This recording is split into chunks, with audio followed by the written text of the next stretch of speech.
تزکیہ، کتاب و حکمت کی تعلیم.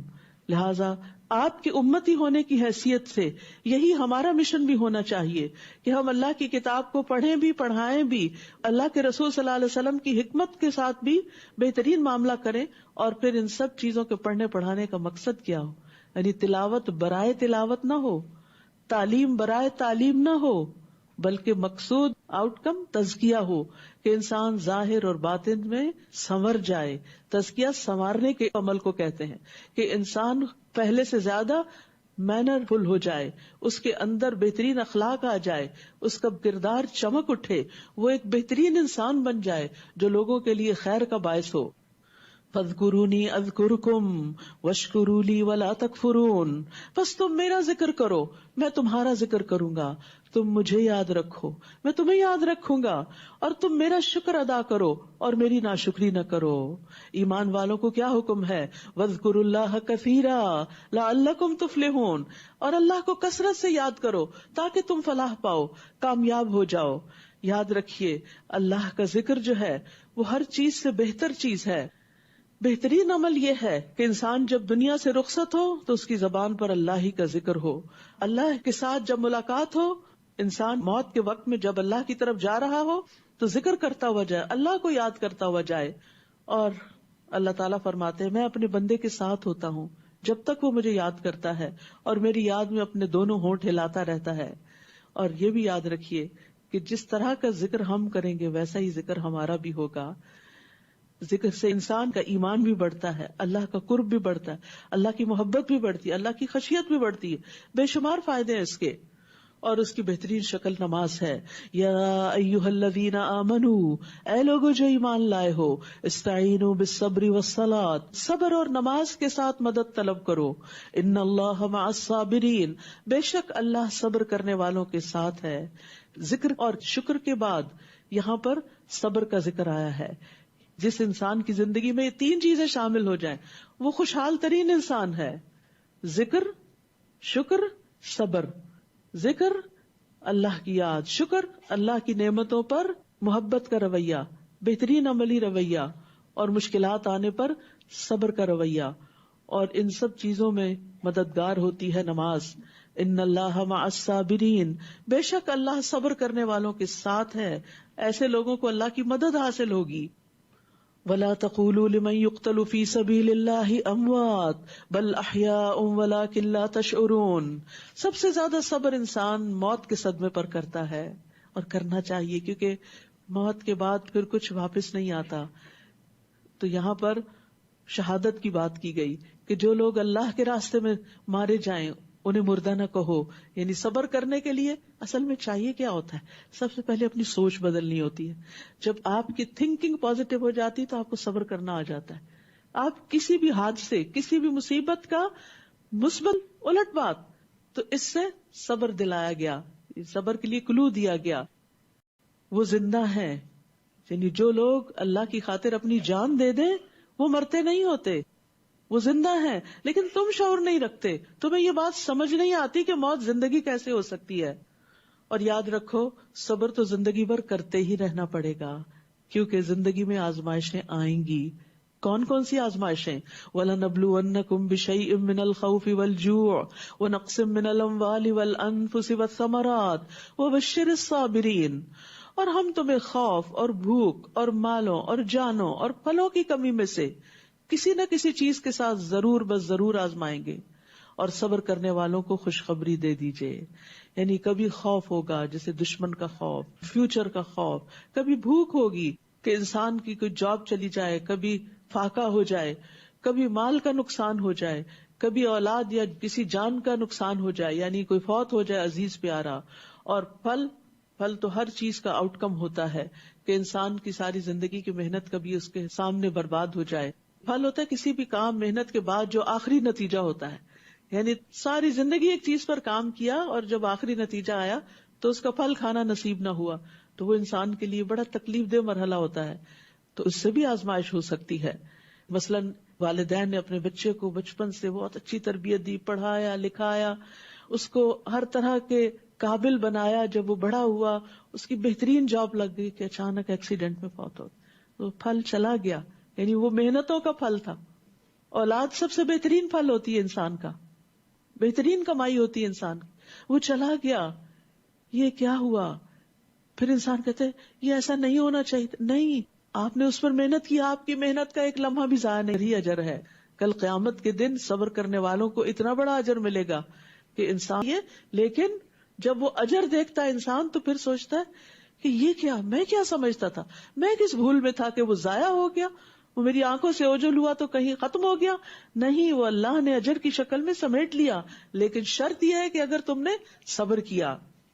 تو یاد رکھیے کہ ہر کسی طرح, جیسے موسیٰ علیہ السلام, تو ایسی سچویشن زندگی میں آتی رہی ہیں, لیکن صبر کرنے والوں کے لیے خوشخبری ہے, اس میں خیر کثیر ہے, بے حساب اجر ہے, مغفرت ہے. کون ہے صبر کرنے والے؟ صبر کا اظہار کیسے ہوگا؟ صبر کا اظہار رویے سے بھی ہوگا, صبر کا اظہار باتوں سے بھی ہوگا. سب سے پہلا جملہ جو منہ سے نکلنا چاہیے, مصیبت آنے پر یا مصیبت کی یاد آنے پر, کیونکہ بعض اوقات مصیبتوں کی یادیں بڑی ستاتی ہیں, تکلیف دہ لمحے بہت ستاتے ہیں. تو ایسے موقع پر انا للہ و انا الیہ راجعون, الذین اذا اصابتہم مصیبۃ قالوا انا للہ و انا الیہ راجعون. وہ لوگ کہ انہیں جب کوئی مصیبت پہنچتی ہے تو کہتے ہیں کہ بے شک ہم اللہ ہی کے لیے ہیں اور بے شک ہم اسی کی طرف لوٹ کر جانے والے ہیں. یاد رکھیے, جب انسان آخرت کو یاد کر لیتا ہے نا تو مصیبتیں ہلکی ہو جاتی. انا الیہ راجعون.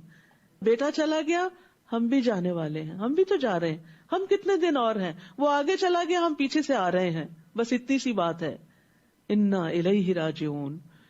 یعنی جن لوگوں نے بھی آخرت کو یاد کیا, اپنی واپسی کے سفر کو یاد کیا, ان کے لیے مصیبتیں آسان ہو گئیں.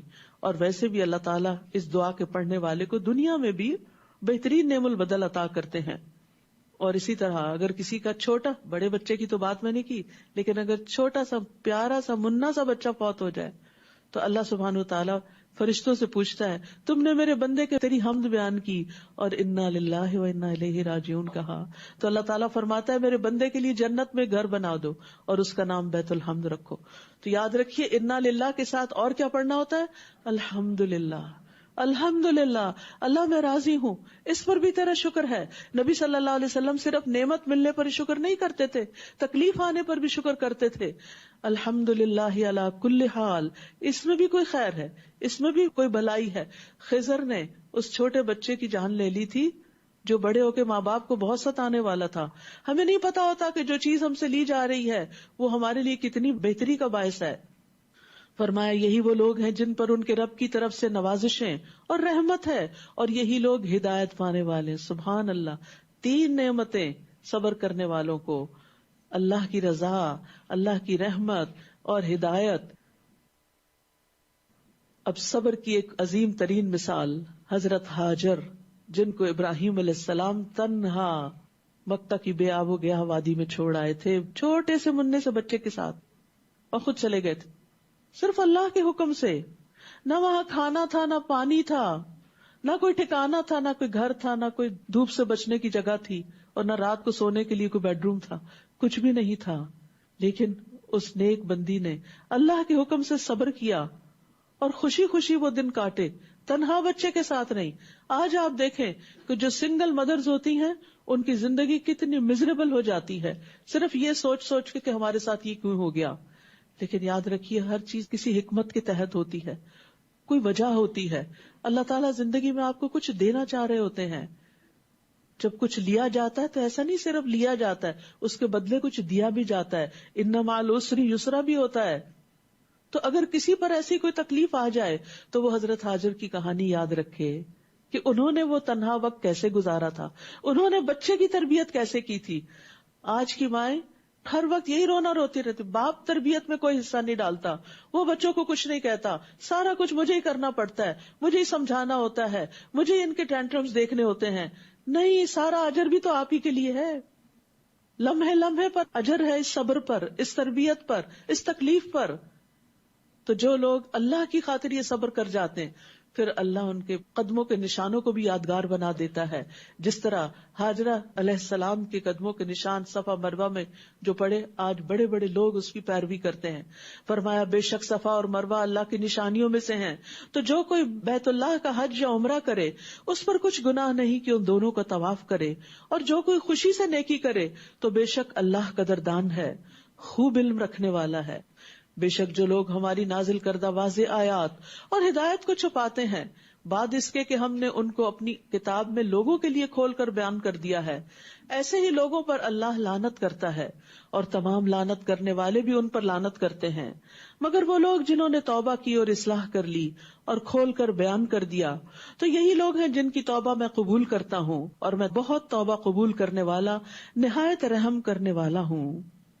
بے شک وہ لوگ جنہوں نے کفر کیا اور وہ کفر ہی کی حالت میں مر گئے، یہی وہ لوگ ہیں جن پر اللہ کی اور فرشتوں کی اور لوگوں کی سب کے سب کی لعنت ہے، یعنی وہ اللہ کی رحمت سے محروم ہیں، جو اللہ کا انکار کرتے ہوئے دنیا سے جائیں، جو آخرت کا انکار کر کے دنیا سے جائیں، جو فرشتوں کا انکار کر کے دنیا سے جائیں، جو تقدیر کا انکار کر کے دنیا سے جائیں، کیونکہ بیسک فیتھ کے جو پلرز ہیں ان میں سے کسی ایک پلر کا بھی انکار انسان کو کفر سے دوچار کر دیتا ہے۔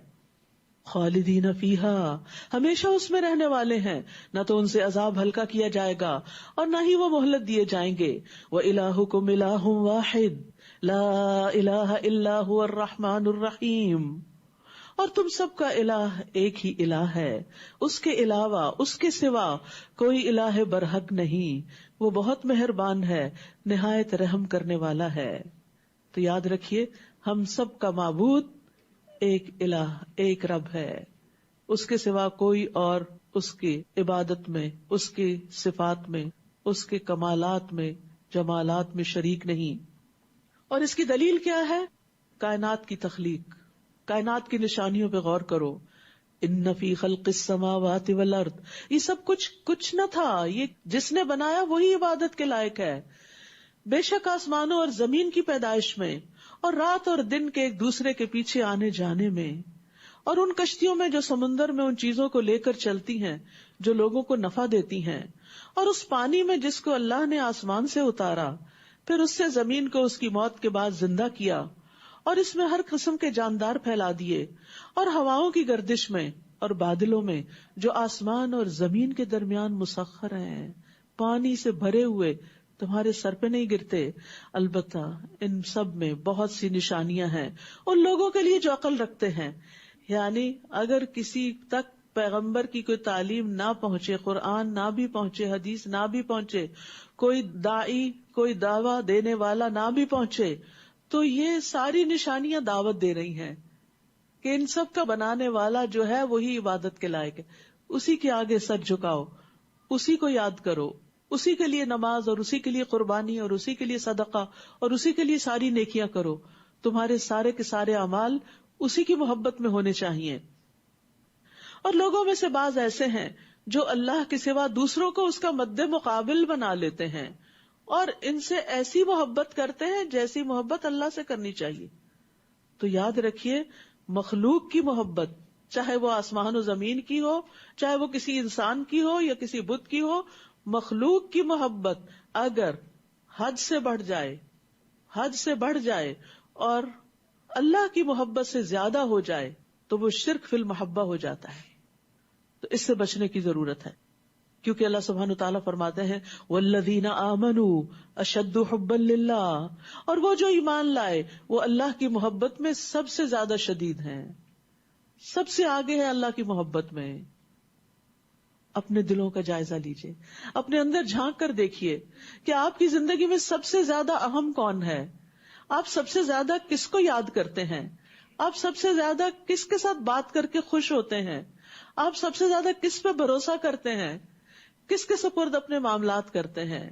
جب آپ پر کوئی تکلیف آتی ہے تو آپ کس کو یاد کرتے ہیں، جب آپ کو کوئی خوشی ملتی ہے تو سب سے پہلے کس کو یاد کرتے ہیں، جب آپ کو کوئی مال ملتا ہے تو سب سے پہلے کس کے لیے نکالتے ہیں، کس کے لیے جمع کرتے ہیں، کس کے لیے صدقہ خیرات کرتے ہیں۔ تو جس کے لیے آپ یہ سب کچھ کرتے ہیں وہی آپ کا محبوب ہے اور وہی آپ کا معبود ہے، جو سب سے بڑا محبوب ہوتا ہے وہی اصل میں معبود ہوتا ہے. تو اس لیے اگر اللہ کو معبود مانا ہے تو پھر سب سے بڑھ کر محبت بھی اللہ سے ہونی چاہیے. اور پھر جس سے محبت ہوتی ہے اس کے لیے انسان بڑی بڑی قربانیاں کر جاتا ہے، باقی چیزوں کو پیچھے رکھتا ہے، اس کو آگے رکھتا ہے، اس کی پسند ناپسند کو سامنے رکھتا ہے. اور جو ایمان لائے وہ اللہ کی محبت میں سب سے زیادہ شدید ہیں. اور کاش دنیا میں دیکھ لیں وہ لوگ جنہوں نے ظلم کیا، وہ جب عذاب دیکھیں گے کہ قوت ساری کی ساری اللہ ہی کے لیے ہے، اور بے شک اللہ شدید عذاب دینے والا ہے. تو یاد رکھیے اللہ کی محبت انسان کے اعضاء پر بھی ظاہر ہوتی، انسان کے معاملات پر بھی ظاہر ہوتی، یعنی لوگوں کے ساتھ جب معاملہ کرتا ہے اس میں بھی ظاہر ہوتی، انسان کے سب کاموں میں چھلکتی ہے. یعنی جب انسان کے دل میں اللہ کی محبت آتی ہے تو انسان اللہ کی اطاعت میں بہت محنت کرنے لگتا ہے، اللہ کے دین کی خدمت کے لیے چاقو چوبند ہو جاتا ہے، وہ اللہ کی رضا کو حاصل کرنے کا حریص ہو جاتا ہے. صرف شوق نہیں، حرص ہو جاتی ہے کہ اللہ میرا کسی طرح راضی ہو جائے. وہ اس کے ساتھ سرگوشیاں کرنے میں لذت حاصل کرتا ہے، وہ اللہ کے فیصلوں پر راضی ہو جاتا ہے، اسے اللہ کی ملاقات کا شوق لگ جاتا ہے کہ کب اللہ سے ملاقات ہوگی. اسے اللہ کے ذکر سے انس حاصل ہوتا ہے، اس کے ذکر کے بغیر اس کو وحشت ہونے لگتی ہے. وہ لوگوں سے دور بھاگتا ہے تاکہ تنہائی میں اللہ کو یاد کر سکے. وہ تنہائیوں کو پسند کرتا ہے، اس کے دل سے دنیا کی محبت نکل جاتی ہے. اس کے دل میں ہر اس شخص کی محبت آتی ہے جو اللہ سے محبت کرتا ہے. قدرتی طور پر وہ اس شخص کی طرف کھینچنے لگتا ہے جو اللہ سے محبت کرتا ہے. اس کے دل میں اس کام کی محبت آ جاتی ہے جو اللہ کا پسندیدہ کام ہوتا ہے. وہ اللہ کو سارے کے سارے غیر اللہ پر ترجیح دیتا ہے. پھر فرمایا استبرأ الذین اتبعوا من الذین اتبعوا، جب بیزار ہو جائیں گے وہ لوگ جن کی پیروی کی گئی ان لوگوں سے جنہوں نے پیروی کی تھی. یعنی جن لوگوں سے وہ شدید محبت کرتے تھے وہ قیامت کے دن بیزاری دکھائیں گے اور وہ عذاب دیکھ لیں گے اور ان کے تعلقات رشتے سب ختم ہو جائیں گے، کوئی کسی کے کام نہ آئے گا. اور جنہوں نے پیروی کی وہ حسرت سے کہیں گے کاش ہمارے لیے ایک بار دنیا میں واپسی ہو، تو جس طرح یہ ہم سے بیزار ہو رہے ہیں ہم بھی اسی طرح ان سے بیزار ہوں. اس طرح اللہ ان کے اعمال ان پر حسرتیں بنا کر انہیں دکھائے گا اور وہ آگ سے نکلنے والے نہیں. یعنی نافرمان لوگ، شرک کرنے والے لوگ، دنیا کی محبت میں غرق اور غیر اللہ کی محبت میں غرق لوگ موت کے وقت بھی حسرت کا شکار ہوں گے اور قبر میں بھی حسرت کا شکار ہوں گے اور آخرت میں تو ہوں گے ہی ہوں گے. اس کے بعد اللہ سبحانہ وتعالیٰ کچھ احکامات دیتے ہیں. سورۃ البقرہ بڑی جامع سورت ہے. حضرت عمر رضی اللہ عنہ نے یہ سورت 12 سال میں پڑھی تھی، اور جس دن ان کی سورت مکمل ہوئی تھی انہوں نے ایک بہت بڑا اونٹ ذبح کیا تھا خوشی میں. پھر اس کے بعد ان کے بیٹے عبداللہ بن عمر نے یہ سورت 8 سال میں سمجھی تھی. ہم چاہتے ہیں 2.5 دن میں ہو جائے. چلیے نہ ہونے سے تو بہتر ہے، لیکن انشاءاللہ اس کے بعد ایک طویل عرصہ بھی اس کے ساتھ گزاریں انشاءاللہ، کیونکہ اس میں حلال و حرام بھی ہے اور اس میں عقیدہ بھی ہے اور اخلاق بھی ہے. یعنی دین کی ایک جامع شکل اگر سورۃ البقرہ پڑھ لی جائے تو دین پورا سمجھ میں آ جاتا ہے. یا ایھا الناس کلوا مما فی الارض حلالا طیبا، اے لوگو سب کو بتایا جا رہا ہے، سب کے فائدے کی بات ہے. زمین میں جو بھی حلال اور طیب چیزیں ہیں کھاؤ اور شیطان کے قدموں کی پیروی نہ کرو، بے شک وہ تمہارا کھلا دشمن ہے. کھانے کے 2 اصول دے دیے گئے، حلال ہو، طیب ہو، عمدہ ہو، خوش ذائقہ ہو. اور اللہ سے دعا بھی کرنی چاہیے، اللہم انی اسألک علما نافعا ورزقا طیبا وعملا متقبلا، اور اللہم اکفنی بحلالک عن حرامک واغننی بفضلک عمن سواک. پھر فرمایا انما یأمرکم بالسوء والفحشاء، یقیناً وہ تمہیں برائی اور بے حیائی کا حکم دیتا ہے. کون؟ شیطان. اور یہ کہ تم اللہ کے بارے میں ایسی بات کہو جو تم جانتے نہیں ہو.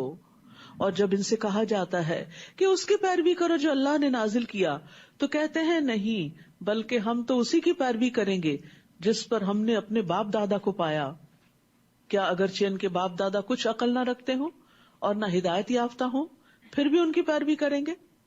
اور ان لوگوں کی مثال جنہوں نے کفر کیا اس شخص کی مثال کی طرح ہے جو اس کو آواز دے جو پکار اور آواز کے سوا کچھ نہ سنتا ہو. یعنی غیر اللہ کو پکارنا ایسے ہی ہے. وہ بہرے ہیں، گنگے ہیں، اندھے ہیں، بس وہ عقل سے کام نہیں لیتے. پھر ایمان والوں کو خاص طور پر خطاب کیا گیا، یا ایھا الذین آمنوا کلوا من طیبات ما رزقناکم واشکروا للہ ان کنتم ایاہ تعبدون. اے لوگو جو ایمان لائے ہو، کھاؤ اس میں سے جو پاکیزہ چیزیں ہم نے تمہیں بطور رزق عطا کی ہیں. پاکیزہ چیزیں کھاؤ، گلی سڑی نہیں کھاؤ، اور اللہ کا شکر ادا کرو. کھانا منع نہیں، کھانے کے بعد شکر ادا کرنا ضروری ہے.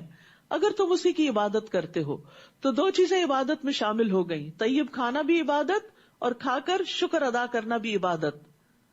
عبادت صرف نماز روزہ ہی نہیں، کھانا پینا بھی عبادت ہے.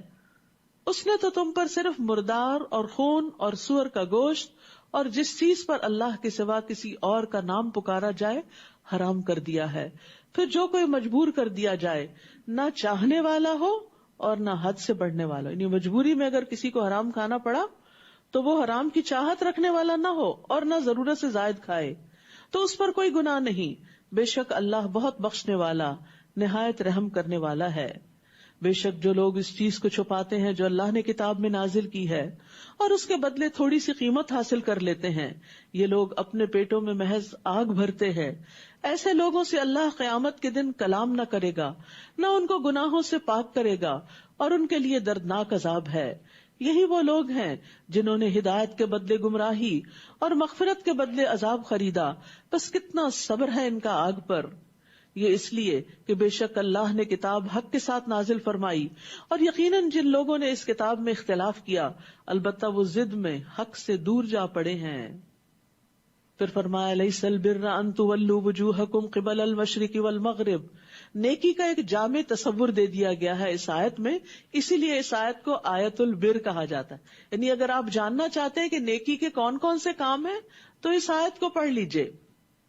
نیکی یہ نہیں کہ تم اپنے رخ مشرق اور مغرب کی طرف پھیر لو، بلکہ نیکی تو اس کی ہے جو اللہ پر اور آخرت کے دن پر اور فرشتوں پر اور کتاب پر اور نبیوں پر ایمان لائے. یعنی سب سے پہلے عقیدہ درست ہو. اس کے بعد حقوق العباد، اور مال سے محبت کے باوجود اسے رشتہ داروں اور یتیموں اور محتاجوں اور مسافر اور سوال کرنے والوں کو اور گردنیں چھڑانے میں دے. اور پھر حقوق اللہ، اور وہ نماز قائم کرے اور زکوٰۃ ادا کرے، اور وہ جو اپنے عہد کو پورا کرنے والے ہیں جب وہ عہد کرے. سبحان اللہ، بہت ساری چیزوں کا اکٹھا ذکر کرنے کے بعد عہد کو الگ سے ذکر کیا گیا. وعدہ خلافی نہ کریں، کمٹمنٹ نبھائیں.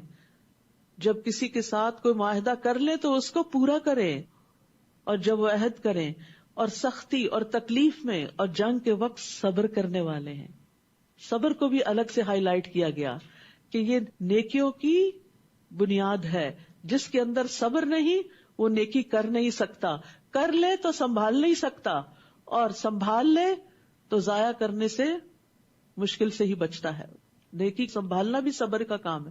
ورنہ ہم کیا کرتے ہیں، کوئی اچھا سا کام کر کے کرتے اللہ کے لیے، پھر کسی نہ کسی طرح مینشن کر کے لوگوں کو بتاتے ہیں تاکہ یہ ہمیں واہ واہ کرے. ایسے ضائع کر بیٹھتے ہیں، یا کر کے پھر احسان جتانا شروع کر دیتے ہیں، ضائع کر بیٹھتے ہیں، ریاکاری کر کے ضائع کر دیتے ہیں. تو اس طرح یہ سب صبر سے تعلق رکھتا ہے کہ انسان اپنا منہ روک لے کہ نہیں کسی کو نہیں بتانا، اللہ کے لیے کیا نا، کس بات کا چرچا. یہی وہ لوگ ہیں جنہوں نے سچ کہا، یہ سچ کی ڈیفینیشن ہے، اور یہی وہ لوگ ہیں جو تقوی والے ہیں. تو یہاں یہ متقین کی ساری علامات بتا دی گئیں. جو تقوی والے ہیں وہی کامیاب ہونے والے ہیں، اور ان کے یہ ٹریٹس ہیں. تو اس ترتیب میں بڑی حکمت ہے. رشتہ داروں کا ذکر، پھر یتیم جو چھوٹے ہوتے ہیں ان کا ذکر، مساکین جو محتاج ہوتے ہیں فاقہ لاحق ہوتا ہے، ابن السبیل مسافر جو کمزور ہوتے ہیں یعنی ان کی سپورٹ کم ہوتی ہے، مانگنے والے اگرچہ وہ محتاج نہ بھی ہوں. اور پھر یہ یاد رکھیے رشتہ دار صدقے کا زیادہ مستحق ہے بنسبت دوسروں کے. پھر فرمایا یا ایھا الذین آمنوا کتب علیکم القصاص فی القتلی. اے لوگو جو ایمان لائے ہو، تم پر مقتولوں کے بارے میں قصاص لینا فرض کر دیا گیا ہے. آزاد کے بدلے وہی آزاد قاتل، اور غلام کے بدلے وہی غلام قاتل، اور عورت کے بدلے وہی عورت قاتلہ. پھر جسے اس کے بھائی کی طرف سے کچھ بھی معاف کر دیا جائے تو معروف طریقے سے پیروی کرنا اور اچھے طریقے سے اس کو دیت ادا کرنا لازم ہے. یہ تمہارے رب کی طرف سے تخفیف اور رحمت ہے. پھر جو اس کے بعد زیادتی کرے تو اس کے لیے دردناک عذاب ہے. یعنی دیت لینے کے بعد بندہ بھی مار دے تو یہ بڑے ظلم کی بات ہے. وَلَكُمْ فِي الْقِصَاصِ حَيَاةٌ يَا أُولِي الْأَلْبَابِ لَعَلَّكُمْ تَتَّقُونَ. اور تمہارے لیے قصاص میں زندگی ہے اے عقل والو تاکہ تم بچ جاؤ. یعنی آئندہ قتل ہونے بند ہو جائیں گے. اگر کچھ قاتلوں کو سزا مل گئی تو دوسروں کے لیے عبرت کا نشان بن جائیں گے. یعنی بظاہر تو زندگی جا رہی ہے لیکن یہ بہت سی زندگیوں کو بچانے کا سبب بن رہی ہے. جب کوئی مر جائے تو پھر اس کے بعد جو کچھ وہ چھوڑتا ہے اس کے لیے کیا کرنا چاہیے. کتب علیکم اذا حضر احدکم الموت ان ترک خیرا الوصیہ. تم پر فرض کیا گیا کہ جب تم میں سے کسی کو موت آنے لگے تو اگر وہ کچھ مال چھوڑے تو والدین اور رشتہ داروں کے لیے معروف طریقے سے وصیت کر جائے. یہ حق ہے تقوی والوں پر. یعنی متقی لوگ وصیت کرتے بھی ہیں اور وصیتوں کو پورا بھی کرتے ہیں. قرآن مجید میں دوسری جگہ بھی وصیت پوری کرنے کی تاکید ہے.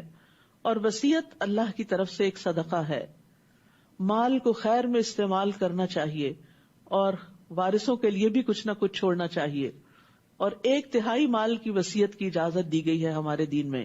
1/3 اور وہ بھی زیادہ بتایا گیا.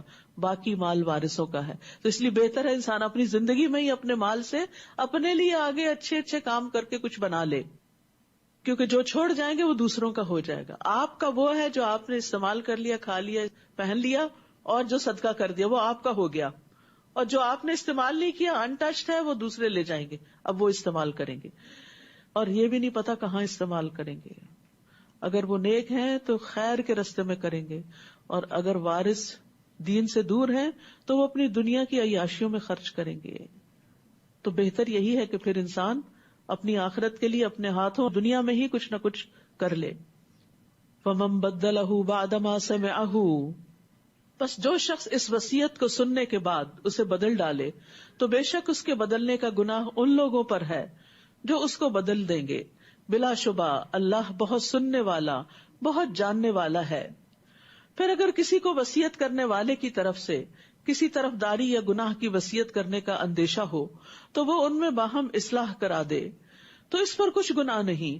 بے شک اللہ بے حد بخشنے والا, نہایت رحم کرنے والا ہے. پھر فرمایا یا ایھا الذین آمنوا کتب علیکم الصیام کما کتب علی الذین من قبلکم لعلکم تتقون.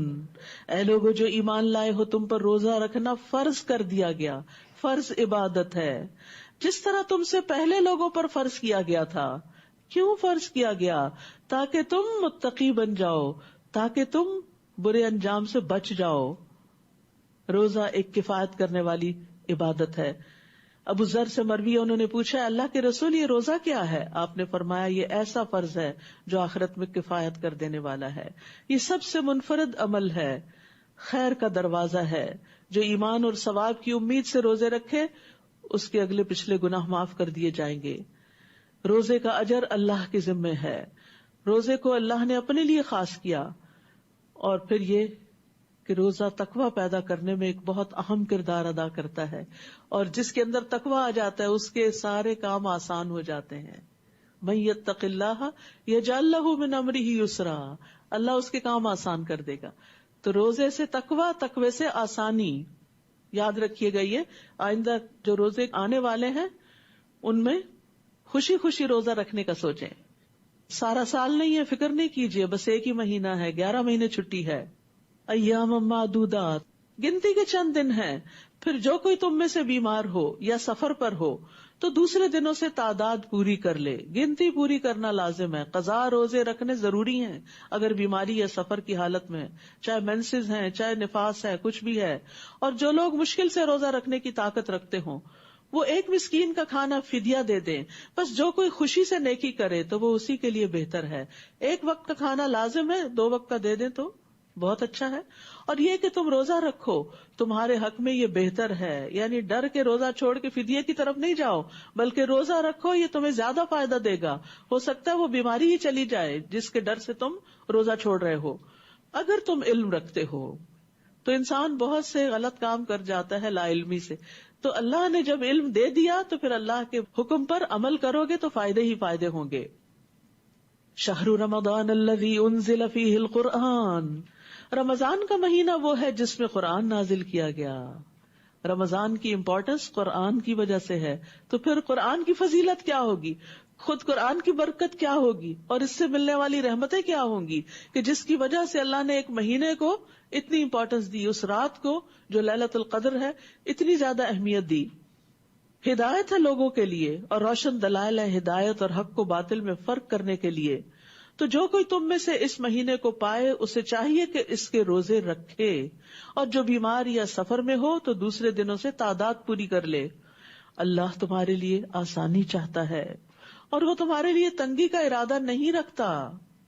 اور تاکہ تم تعداد پوری کرو، یعنی رمضان میں روزے نہیں رکھ سکتے، بڑی مشکل ہو گئی، کوئی بات نہیں، چھوڑ دو، بعد میں رکھ لینا، یہ ہے آسانی. لیکن گنتی پوری کرنا، ڈنڈی نہیں مارنا. اور تاکہ تم اس پر اللہ کی بڑائی بیان کرو کہ سبحان اللہ، ہمارا رب کتنا عظیم ہے جس نے ہمیں یہ سہولتیں دے رکھی ہیں. اور اس بات پر اللہ کی بڑائی بیان کرو کہ اس نے تمہیں ہدایت بخشی، اور تاکہ تم شکر ادا کرو. تو روزہ رکھنے کا ایک مقصد تقوی کے علاوہ شکر بھی ہے. رمضان میں ایک اور خاص کام دعا کرنا، لیکن یہ صرف رمضان کے ساتھ خاص نہیں، عام دنوں میں بھی دعا کرنی چاہیے. وَإِذَا سَأَلَكَ عِبَادِي عَنِّي فَإِنِّي قَرِيبٌ أُجِيبُ دَعْوَةَ الدَّاعِ إِذَا دَعَانِ فَلْيَسْتَجِيبُوا لِي وَلْيُؤْمِنُوا بِي لَعَلَّهُمْ يَرْشُدُونَ. اور جب میرے بندے آپ سے میرے بارے میں سوال کریں، اللہ کے بارے میں سوال کریں، کہاں ہے ہمارا رب، قریب ہے کہ دور ہے، کہہ دیجئے بے شک میں قریب ہوں، میں پکارنے والے کی پکار کا جواب دیتا ہوں. سبحان اللہ. جب آپ یا اللہ کہتے ہیں تو اللہ تعالیٰ جواب دیتے ہیں، اللہ تعالیٰ پکار سنتے ہیں، وہ دعا قبول کرتے ہیں. میں پکارنے والے کی پکار کا جواب دیتا ہوں جب بھی وہ مجھے پکارے، جب بھی، جہاں، دیر اینڈ دین، دن ہو، رات ہو، صبح اور شام ہو، اٹھتے بیٹھتے لیٹتے چلتے پھرتے دوڑتے بھاگتے سفر کرتے گھر میں ہوتے ہوئے، رات کو آدھی رات پہ آنکھ کھل جائے، کسی بھی وقت جب بھی پکارو گے رب تمہاری پکار سنے گا. لیکن جواب کے لیے انہیں چاہیے کہ وہ بھی میرا حکم مانے. فَلْيَسْتَجِيبُوا لِي. کوئی بھی ریلیشن شپ دو طرفہ ہوتا ہے. اگر آپ چاہتے ہیں کہ آپ کی بات سنی جائے تو آپ کو بھی بات سننی چاہیے. گھر میں بھی آپ دیکھیں کہ صرف آپ ہی بچوں کی مانتے جائیں اور وہ آپ کی کبھی نہ مانے، یا آپ ہی شوہر کی مانتے جائیں اور وہ آپ کی کبھی نہ مانے. سب کو یاد رکھنا چاہیے ہیلدی ریلیشن شپ چاہے بندوں کے ساتھ ہو یا اللہ سبحانہ وتعالیٰ کے ساتھ، دو طرفہ ریلیشن ہوتا ہے. کسی کو بھی فار گرانٹیڈ نہ لیں کہ وہ اگر آپ کے ساتھ احسان کرتا ہے، آپ کے ساتھ بھلا کرتا ہے تو بس وہ تو اس کو کرنا ہی چاہیے، وہ تو ماں باپ ہیں ان کو کرنا ہی چاہیے. جواباً آپ کو بھی کرنا چاہیے. وہ تو میری بہن ہے، مجھ سے زیادہ امیر ہے، اس کو تو مجھ پہ خرچ کرتے ہی رہنا چاہیے. ہاں، کبھی آپ کو بھی اس پہ کچھ خرچ کرنا چاہیے. تو کسی بھی انسان کو، چھوٹا ہو بڑا ہو اپنا ہو پرایا ہو، فار گرانٹیڈ نہ لیں، کسی مطلب سے نہ لیں، خود غرضی اختیار نہ کریں.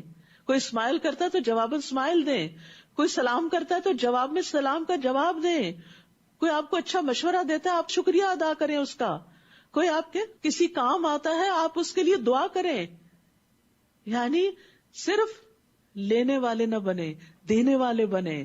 اور جب کوئی احسان کرے اس کا بدلہ تو دیں ہی کسی بھی شکل میں، چاہے دعا ہی کی شکل میں. لیکن اللہ سبحانہ تعالیٰ کے ساتھ بھی ایسا ہی کہ جب اللہ کا حکم آ جائے تو اللہ تعالیٰ کا حکم مانے. ہم کہتے ہیں میری دعائیں قبول نہیں ہوتی. کیوں؟ آپ کتنی بات مانتے ہیں اللہ کی؟ اپنے گناہوں پر بھی ذرا نظر کر لیں، کیونکہ جو گناہ ہوتے ہیں نا وہ بندے اور اللہ کے بیچ میں دیوار بن جاتے ہیں، رکاوٹ بن جاتے ہیں. بندے کا دل اللہ کی طرح مائل نہیں ہوتا اور پھر بعضوں کا دعائیں بھی قبول نہیں ہوتی. اللہ سبحانہ و تعالیٰ کیا چاہتا ہے؟ یہ بندہ کچھ عرصہ اور ذرا مشکل میں رہے تاکہ یہ اس گناہ کو چھوڑے، ریئلائز کرے اور پھر اس کی دعا سنی جائے. تو اس لیے بہت ضروری ہے کہ ہم اگر چاہتے ہیں کہ ہم مستجاب الدعوات ہو جائیں تو پھر فَلْيَسْتَجِيبُوا لِي، اللہ کی بات مانیں اور اللہ کے احکامات کی پیروی کریں. فرمایا وَلْيُؤْمِنُوا بِي، اور مجھ پر ایمان رکھیں، اعتماد کریں، لَعَلَّهُمْ يَرْشُدُونَ، تاکہ وہ ہدایت پا جائیں. تو یاد رکھیے رمضان آ رہا ہے اور اس میں خوب خوب دعائیں کرنی ہیں، کیونکہ 3 آدمیوں کی دعا رد نہیں کی جاتی، ان میں سے ایک روزے دار کی، یہاں تک کہ وہ افطار کر لے. رمضان کے ہر دن اور رات دعا قبول ہوتی. دعاؤں کی لسٹ بنا لیں، اس وقت بھول جاتی. جب آپ بڑے خشوع میں بیٹھتے ہیں نا دعا کریں، کون سی کریں ذہن سے نکل جاتا ہے، آگے پیچھے آپ پریشان رہتے ہیں، دعا کے وقت وہ پریشانی بھول جاتی. تو جتنی زندگی میں پریشانیاں لکھ لیں، ایک تو ویسے ہی دل ہلکا ہو جائے گا، اور دوسرا یہ کہ ان میں سے ایک ایک کا ذکر کر کر کے اللہ سے دعا کرے. رسول اللہ صلی اللہ علیہ وسلم نے فرمایا بے شک رمضان کے ہر دن اور ہر رات اللہ تبارک و تعالیٰ کی طرف سے کچھ لوگوں کو جہنم سے خلاصی نصیب ہوتی. اللہ سبحانہ و تعالیٰ ہمیں بھی اس میں شامل کر لے. اور ہر دن اور رات میں مسلمان کی ایک دعا ایسی ضرور ہوتی ہے جو قبول ہو جائے. روزے سے متعلق کچھ مزید احکامات. روزے کی رات میں تمہارے لیے اپنی عورتوں کے پاس جانا حلال کر دیا گیا. وہ تمہارے لیے لباس ہیں، تم ان کے لیے لباس ہو. سبحان اللہ. شوہر بیوی کا رشتہ، ایک دوسرے کا لباس. لباس کس لیے پہنتے ہیں آپ؟ خوبصورت لگنے کے لیے.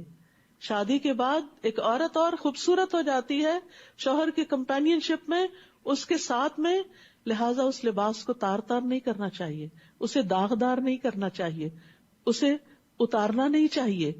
لباس کو لباس سمجھ کر امپورٹنس دینی چاہیے. آپ اپنے لباس کا کیسے خیال رکھتے ہیں؟ ذرا سا بھی میلا ہو جائے تو آپ کو کتنی فکر ہوتی ہے. کیا اگر آپ کے شوہر کے اوپر کسی طرح کے کوئی گناہ یا کسی چیز کے اثرات آنے لگے آپ کو فکر ہوتی ہے؟ کبھی وہ دین سے دور ہونے لگے آپ کو فکر ہوتی ہے؟ لباس کے اندر کوئی داغ لگ جائے آپ دھونے کی کوشش کرتے ہیں، آپ وقتی طور پہ چھپا لیتے، اپنا پلو موڑ لیتے ہیں. اسی طرح ہسبینڈ اینڈ وائف ایک دوسرے کے عیب چھپاتے ہیں. وہ سرے عام سرے بازار اس کا اعلان نہیں کرتے، اس کی تشہیر نہیں کرتے، ہر ایک کے سامنے قصہ سنانے نہیں بیٹھ جاتے. ہمارے بہت سے مسائل اس لیے بڑھتے ہیں کہ وہ بیڈ روم سے باہر آ جاتے ہیں.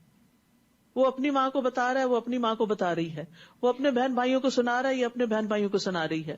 تمہیں اللہ نے ایک دوسرے کے قریب ترین رکھا ہے، آپس میں ایک دوسرے کے ساتھ نمٹو. گندگی جتنی پھیلے اتنی سمیٹنی مشکل ہوتی ہے. آپ نے دیکھا ہوگا نا کہیں پر تھوڑی سی بھی گرے تو آپ ادھر سے ہی اس کو صاف کر لیں، اسپنج کر لیں، دھو لیں، ڈٹرجنٹ لگا لیں، کلین کر لیں، چمکا لیں، ری پینٹ کر دیں، بات ختم. لیکن اگر آپ اس کو پھیلا دیں گے تو پھر کیا ہوگا؟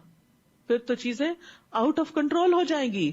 اس لیے بڑا ضروری ہے ہم سب، میں اور آپ سب، یعنی اپنے اپنے شوہر کی، خواتین میرے سامنے، اس لیے میں آج زانہ درخواست کروں گی کہ اپنے گھروں کو بچائیں. اور اس کے لیے سب سے پہلا کی پوائنٹ جو اللہ سبحانہ وتعالیٰ نے ہمیں بتا دیا ہے، ایک دوسرے کا لباس بن کے رہو، ایک دوسرے کے لیے زینت اور پروٹیکشن بن کے رہو، ایک دوسرے کی حفاظت کرو، ایک دوسرے کی فکر کرو. یعنی جب انسان لباس پہن لیتا نا تو اپنے جسم کو نہیں دیکھتا، وہ لباس کو دیکھتا ہے. شادی جب ہو جاتی ہے تو پھر میں نہیں رہا کرتی، پھر انسان دوسرے کے لیے جیتا ہے، اس کو راحت پہنچاتا ہے، اس کی خوشی کو دیکھتا ہے، اس کی صفائی کو دیکھتا ہے، اس کو زینت بخشتا ہے.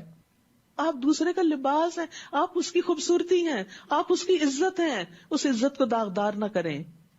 تو بہت ضروری ہے کہ ان رشتوں کو پیار کے رشتے بنائیں، ان رشتوں کو خوشی کے رشتے بنائیں. اور وہ اس وقت ہوگا جب اپنے بارے میں سوچنا چھوڑ دیں، دوسرے کے لیے سوچنا شروع کر دیں. حالات بدل جائیں گے، حالات اچھے ہو جائیں گے، گھروں میں محبتیں آ جائیں گی. جب آپ کیئر کریں گے، نہیں رسپانس ملتا کوئی بات نہیں، آپ سلام کرتے رہیں، آپ اسمائل کرتے رہیں، آپ حال پوچھتے رہیں، آپ اچھے اچھے کھانے بنا کے دیتے رہیں، آپ اپنی طرف سے کمفرٹ دیتے رہیں، آپ ان کا خاص حق بغیر کسی تردد کے دیتے رہے.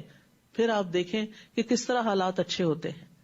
ٹھیک ہے، مردوں کی ایک انا ہوتی ہے، کچھ وقت لگتا ہے ان کو واپس پلٹنے میں، اس کو بھی سمجھیں، اس وقت کو صبر سے گزاریں، شکر کے ساتھ گزاریں، اور سوچیں کہ کیا اس سے پہلے میری زندگی ایسے تھی، اور اگر یہ میری زندگی سے نکل جائے تو کیا میری زندگی بہت خوبصورت ہو جائے گی. کیونکہ کچھ خواتین کو یہ خیال ہوتا ہے کہ ہم طلاق لے جائیں گے نا تو ہماری جان چھوٹ جائے گی.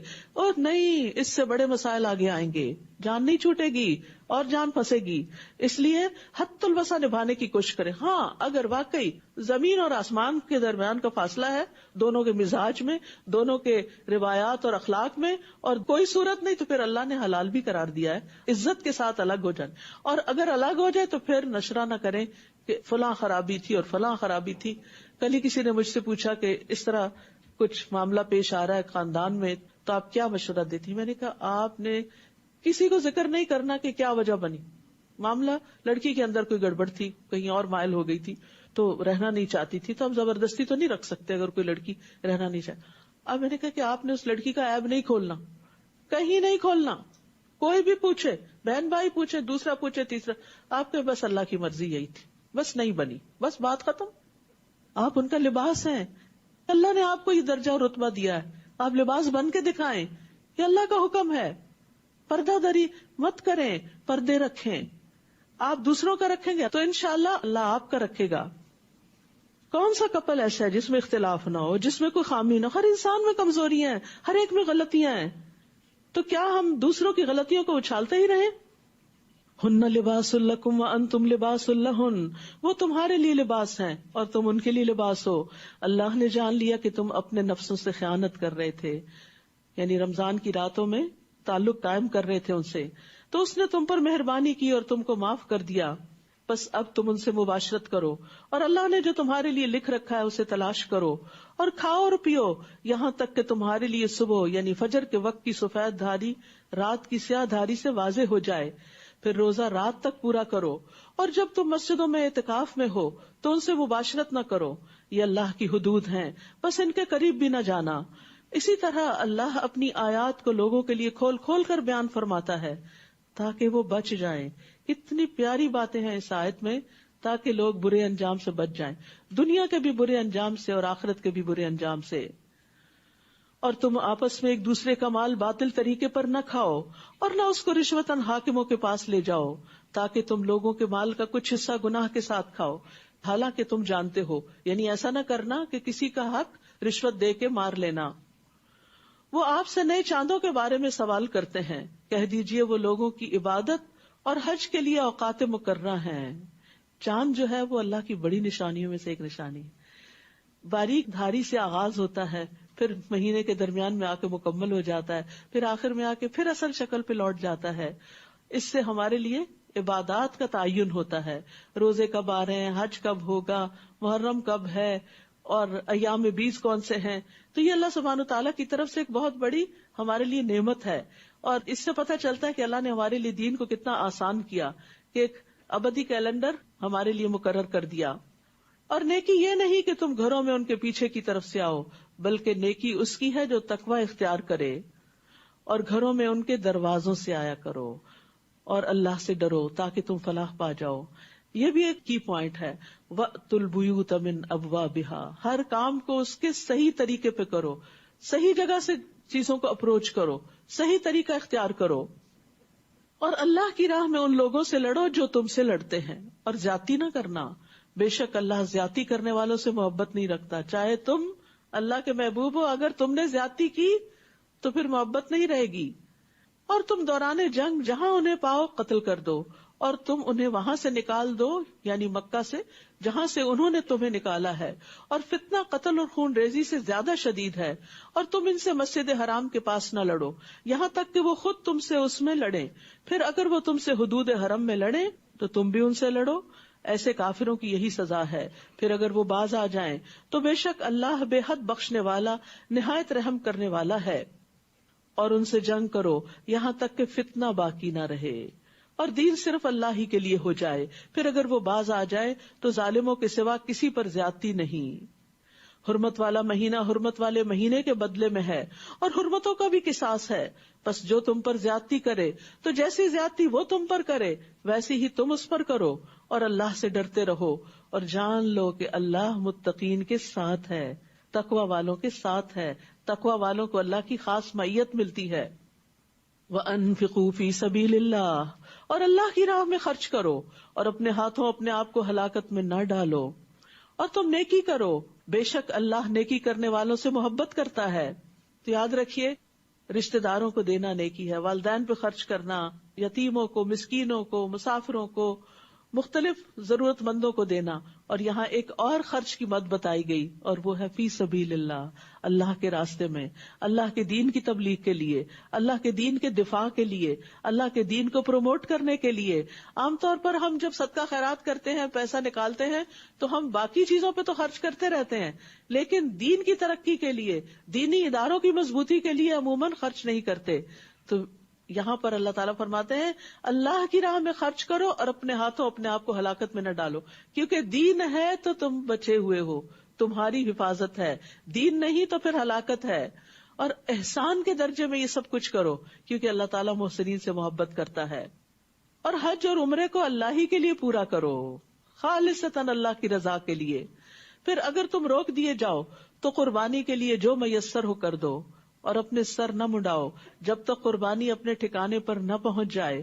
پھر تم میں سے جو بیمار ہو یا اس کے سر میں کسی طرح کی تکلیف ہو اور وہ سر منڈوا لے تو روزے یا صدقے یا قربانی میں سے کوئی ایک فدیہ دے دے. پھر جب تم امن میں آ جاؤ تو جو کوئی حج کے دنوں تک عمرے کا فائدہ اٹھائے تو اسے جو قربانی میسر ہو وہ کر لے.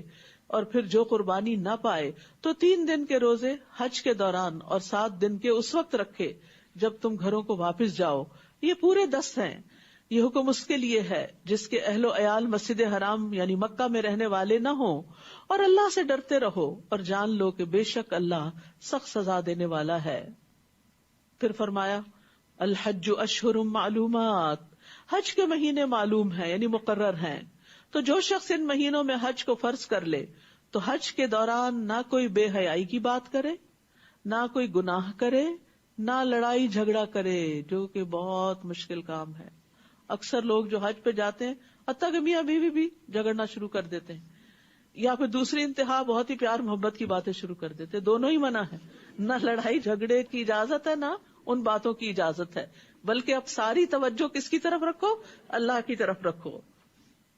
اور نیکی میں سے جو کام بھی تم کرو گے اللہ اس کو جان لے گا. یعنی حج کا سفر نیکیوں کا سفر ہونا چاہیے، اس میں خوب خوب صدقہ خیرات کریں، طواف کریں، نوافل پڑھیں، قرآن پڑھیں. بعض علماء کہتے ہیں کہ جب مکہ میں داخل ہوں تو قرآن ختم کیے بغیر نہ نکلیں. تو اس طرح کے کچھ ٹارگٹ سیٹ کر کے جائیں اور وہ کر کے ہی واپس لوٹیں. اور تم زیادہ راہ لے لو، یعنی اپنے کھانے پینے کا سامان خرچہ وغیرہ لے کے جاؤ. بس بے شک بہترین زیادہ راہ تقویٰ ہے. اور اے عقل والو مجھ سے ڈرتے رہو، واتقون، تقوی اختیار کرو. تم پر کچھ گناہ نہیں کہ حج کے دوران اپنے رب کا فضل تلاش کرو. پھر جب تم عرفات سے لوٹو تو مشعر حرام یعنی مزدلفہ کے پاس اللہ کا ذکر کرو، اور اس کا ذکر ایسے کرو جس طرح اس نے تمہیں ہدایت دی ہے، یعنی اس کی ہدایات کے مطابق ذکر بھی کرنا ہے. چونکہ ذکر بھی ایک عبادت ہے نا، تو اس میں بھی انوویشن نہیں ہونی چاہیے کہ من مانے طریقوں سے ذکر کیا جائے. اور بے شک تم لوگ اس سے قبل یقیناً گمراہوں میں سے تھے، یعنی اللہ تعالیٰ کی دی ہوئی ہدایات ہر موقع پر. پھر جہاں سے لوگ واپس لوٹیں وہیں سے تم بھی واپس لوٹو، یعنی عرفات تک جاؤ، کیونکہ قریش کے سردار اپنی شان کے خلاف سمجھتے تھے آگے جانا، یہ عوام کے لیے ہے، ہم اسپیشل لوگ ہیں. حج میں کوئی اسپیشل نہیں ہوتا، سارے ہی اللہ کے دربار میں ایک جیسا لباس پہن کے حاضر ہوتے ہیں. اللہ کے ہاں سب سے بڑا VIP کون ہے؟ ان اکرمکم عند اللہ اتقاکم، جس کے اندر تقوی زیادہ ہے اس کا حج زیادہ بہترین ہے، وہ زیادہ قریب ہے اللہ کے. اور اللہ سے بخشش مانگو. حج کے موقع پر سب سے زیادہ جس چیز کی فکر ہونی چاہیے وہ کیا؟ کہ ہمارے گناہ معاف ہو جائیں. بے شک اللہ بے حد بخشنے والا نہایت رحم کرنے والا ہے. پھر جب تم اپنے حج کے مناسک پورے کر چکو تو اللہ کو یاد کرو جس طرح اپنے باپ دادا کو یاد کیا کرتے تھے، بلکہ اس سے بھی زیادہ یاد کرنا. پھر لوگوں میں سے بعض ایسے ہیں جو کہتے ہیں کہ اے ہمارے رب ہمیں دنیا میں بھلائی دے اور اس کے لیے آخرت میں کوئی حصہ نہیں. یاد رکھیے حج کے موقع پر صرف دنیا مانگنے مت جائیں، صرف دنیا کے لیے دعائیں نہ کریں ورنہ آخرت نہ ہاتھ سے چھٹ جائے. تو حج کے موقع پر بھی کیا کرنا چاہیے؟ وَمِنْهُمْ مَنْ يَقُولُ رَبَّنَا آتِنَا فِي الدُّنْيَا حَسَنَةً وَفِي الْآخِرَةِ حَسَنَةً وَقِنَا عَذَابَ النَّارِ. اور ان میں سے بعض ایسے ہیں جو کہتے ہیں اے ہمارے رب ہمیں دنیا میں بھی بھلائی عطا فرما، صحت، عافیت، ایمان، تقوی، توکل، اللہ کی محبت، رحمت، رغبت کی طرف متوجہ ہونا، اور آخرت میں بھی بھلائی، بخشش، اللہ کا دیدار، جنت الفردوس، محمد صلی اللہ علیہ وسلم کی صحبت. اور ہمیں آگ کے عذاب سے بچا، آگ سے بچا کے جنت میں لے جا، آگ میں نہ جائیں. نبی صلی اللہ علیہ وسلم یہ دعا کثرت سے مانگا کرتے تھے، کیونکہ اس سے دنیا اور آخرت کی ساری بھلائیاں اکٹھی ہو جاتی ہیں. اولئک لہم نصیب مما کسبوا واللہ سریع الحساب. یہی وہ لوگ ہیں جن کے لیے حصہ ہے اس میں سے جو انہوں نے کمایا، اور اللہ بہت جلد حساب لینے والا ہے. تو ہر ایک کو کیا ملے گا؟ اس کی کمائی کا حصہ. جو محنت کریں گے، جتنی بھاگ دوڑ کریں گے، جتنی دعائیں مانگیں گے، جتنی کوششیں کریں گے، اتنا حصہ پائیں گے. وَاذْكُرُوا اللَّهَ فِي أَيَّامٍ مَّعْدُودَاتٍ، اور گنتی کے چند دنوں یعنی ایام تشریق میں اللہ کا ذکر کرو. پھر جو کوئی 2 دنوں میں واپسی کی جلدی کرے تو اس پر کچھ گناہ نہیں، اور جس نے تاخیر کی تو اس پر بھی کچھ گناہ نہیں، بشرطے کہ وہ اللہ سے ڈرے. اصل چیز ہے تقویٰ. ہم ظاہری اعمال کو زیادہ اہمیت دیتے ہیں، تقویٰ بھول جاتے ہیں. یہاں فرمایا کوئی بات نہیں، اگر مجبوراً 2 دن کے بعد مینا سے نکلنا پڑے تو نکل جاؤ، لیکن اصل چیز جو دیکھی جائے گی وہ تمہارے دل ہیں. اللہ سبحانہ تعالیٰ اعمال اور دلوں کو دیکھتا ہے، وہ شکلوں اور مالوں کو نہیں دیکھتا. اور تم اللہ سے ڈرتے رہو اور جان لو بے شک تم سب اس کے پاس اکٹھے کیے جاؤ گے. اور لوگوں میں سے کوئی ایسا ہے جس کی گفتگو دنیا کی زندگی میں آپ کو بہت بھلی لگتی ہے، اور جو اس کے دل میں ہے وہ اس پر اللہ کو گواہ بناتا ہے، حالانکہ وہ سخت جھگڑالو ہے. یعنی کچھ لوگ بڑی خوبصورت باتیں کرتے ہیں، لیکن جب ان کا کسی سے معاملہ ہوتا ہے تو لڑائی جھگڑے پہ اتر آتے ہیں. یعنی وہ اچھی اچھی باتیں کر کے کیا چاہتے ہیں، لوگ بس سنتے ہی رہیں، کوئی آبجیکشن نہ کرے، کوئی سوال نہ کرے، کوئی اعتراض نہ کرے، اور اگر ذرا سا بھی کوئی کر دے تو لڑ پڑتے ہیں. اس کیریکٹر سے بھی بچنے کی ضرورت ہے. دیکھیے سائیکالوجی کی اصطلاح میں ایموشنل لیکس کہتے ہیں اس کو. یعنی کچھ لوگوں کی ایموشنل لیکس ہوتی ہیں. ایموشنل لیکس کیا ہے کہ آپ کچھ چیزوں کے بارے میں بہت سینسیٹیو ہوتے ہیں. جب کوئی آپ کو وہ خاص بات کہہ دے تو آپ کے ایموشن ٹریگر ہو جاتے ہیں اور آپ ریئیکشنری ہو جاتے ہیں. تو اول تو یہ کہ اپنی ویکنیسز بتائیں نہ کسی کو، اور اگر پتا بھی ہے تو اپنے آپ کو کنٹرول کرنے کی کوشش کریں. مثلا اگر آپ کو کوئی کہے آپ تو ہر وقت طنزیہ باتیں کرتے رہتے، تو یہ کہنے کی بجائے میں نے کب طنزیہ بات کی، تمہیں کہاں سے لگا، بتاؤ مجھے، اور لڑائی شروع کر دے انسان. اور دوسرا رویہ کیا، اچھا اوکے میں ٹھیک کرنے کی کوشش کروں. چوائس ہے نا آپ کے پاس، آپ کس طرح کا ری ایکشن شو کرتے ہیں. یعنی ایموشنل ہونا یا نہ ہونا آپ کے اپنے ہاتھ میں ہے، اور اگر آپ ہو گئے اور آپ کے منہ سے اور غلط باتیں نکل آئی، آپ ہی کا نقصان ہے، لڑائی بڑھ جائے گی. وہ آگ کبھی بھڑکی تھی کہ آپ نے اس پہ فیول ڈال کے اس کو بہت بڑا کر دیا. تو بہت سے فساد، بہت سی لڑائیاں جھگڑے، چاہے دوستوں میں ہو، چاہے خاندان ایکسٹینڈیڈ فیملی میں ہو، چاہے اپنے گھر کے اندر ہو، چاہے ہسبینڈ کے ساتھ ہو. آپ دیکھیں کہ ہسبینڈ کی کون کون سی بات آپ کو اچھی نہیں لگتی، نوٹ کر کے رکھیں، اور کس کس بات میں آپ ایک دم چلا اٹھتے ہیں اور ایک دم پلٹ کے جواب دیتے ہیں اور ایک دم چیخ پڑتے ہیں. وہ آپ کی ویکنیسز ہیں دراصل. ان کی جو غلطی ہے وہ اپنی جگہ، لیکن یہ آپ کی کمزوریاں ہیں. وہ ہوتا ہے نا جسم کا جو مسل استعمال نہ کیا جائے، اگر بھول کے کوئی ہاتھ لگا دے تو آپ چلا اٹھتے ہیں کہ یہ کیا کیا تم نے، اللہ توبہ میں نے تبھی ہاتھ ہی لگایا تھا تمہیں.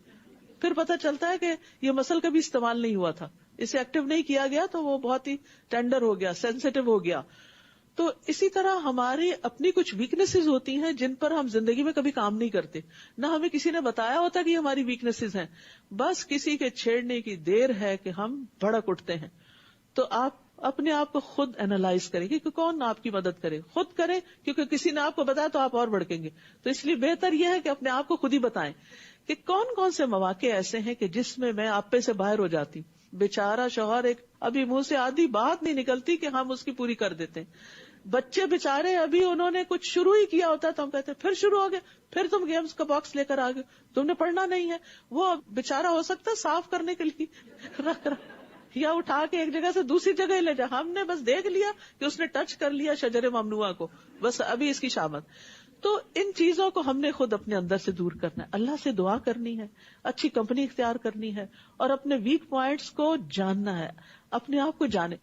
میں ایک کال پڑھ رہی تھی کسی کا، بڑا اچھا لگا. وہ کہتا ہے کہ میں جو بڑا ہوتا جا رہا ہوں اپنے آپ کو زیادہ پہچان رہا ہوں اور اپنے اس بڑھاپے کو زیادہ انجوائے کر رہا ہوں.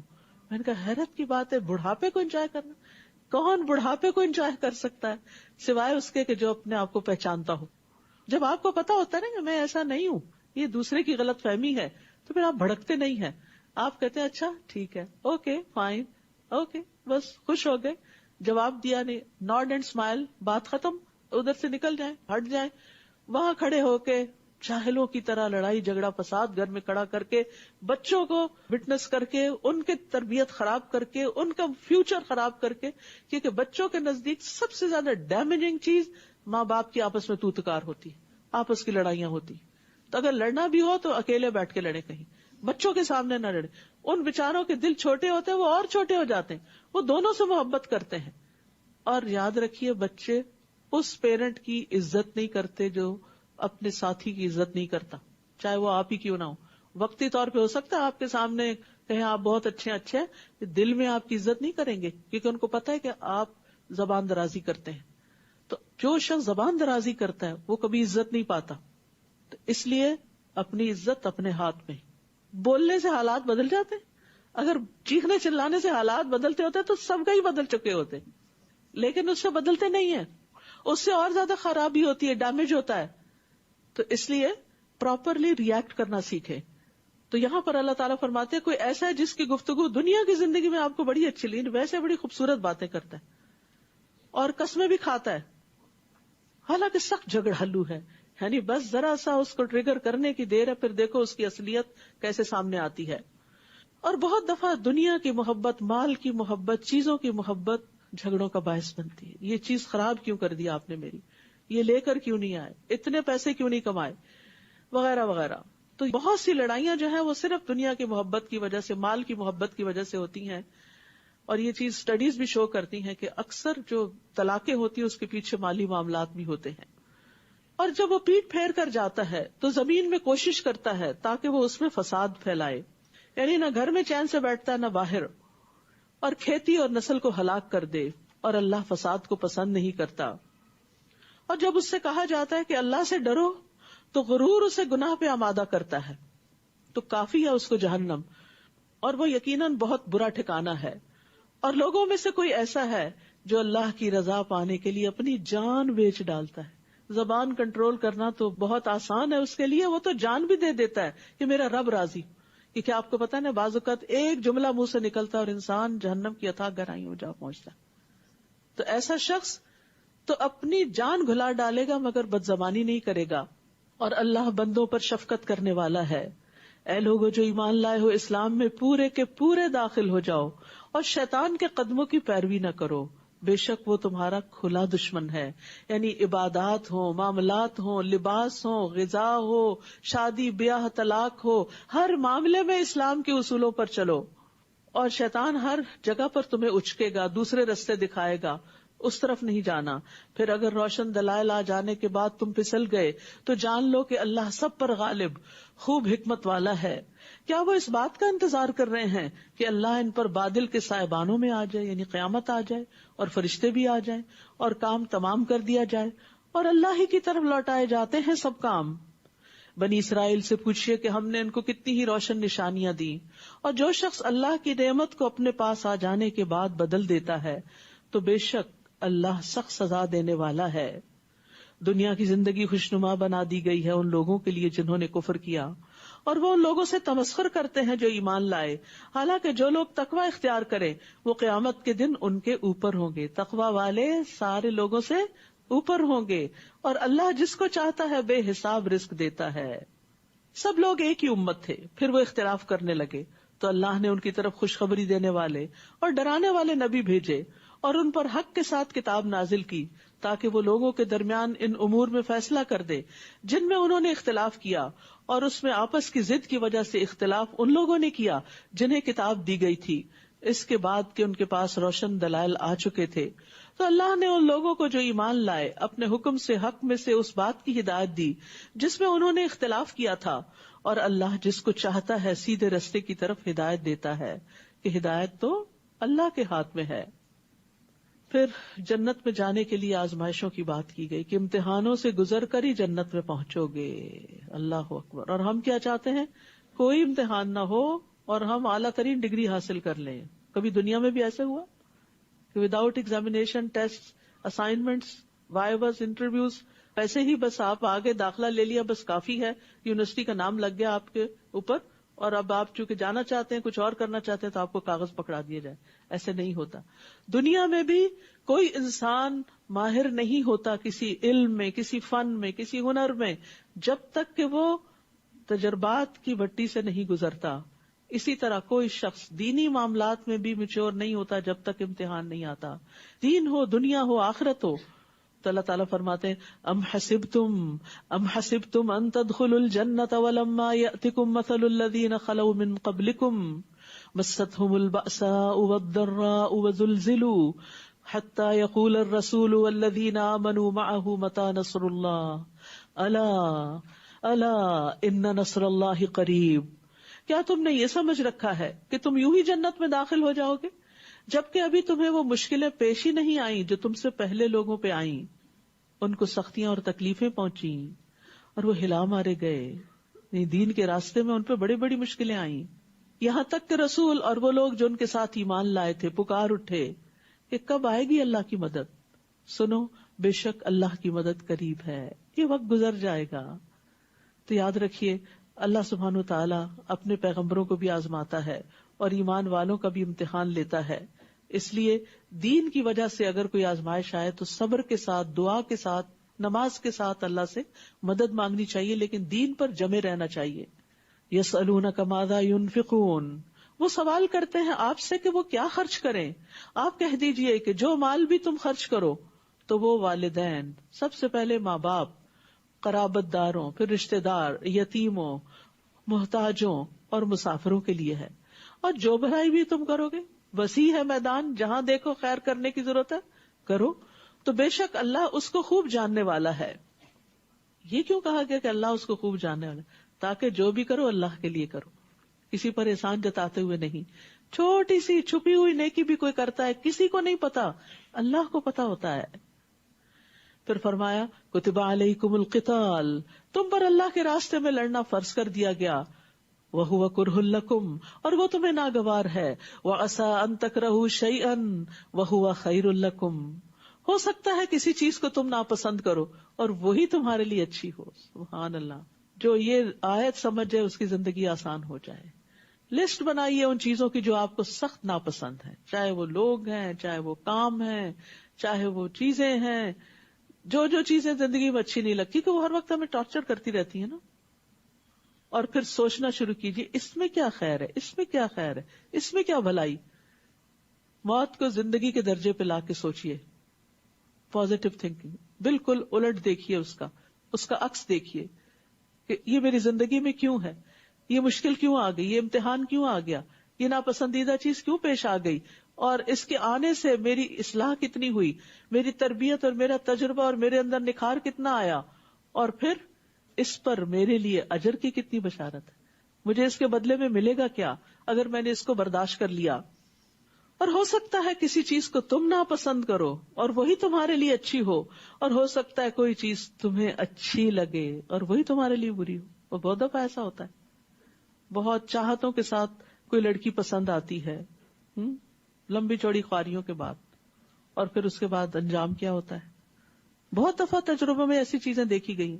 تو کبھی ایسا بھی ہوتا ہے جو چیز پسند آتی ہے وہ مل نہیں پاتی، یا آپ کے پاس پیسے نہیں کہ وہ گھر خرید سکے، یا آپ کی صحت اجازت نہیں دیتی کہ کوئی جاب کر سکے.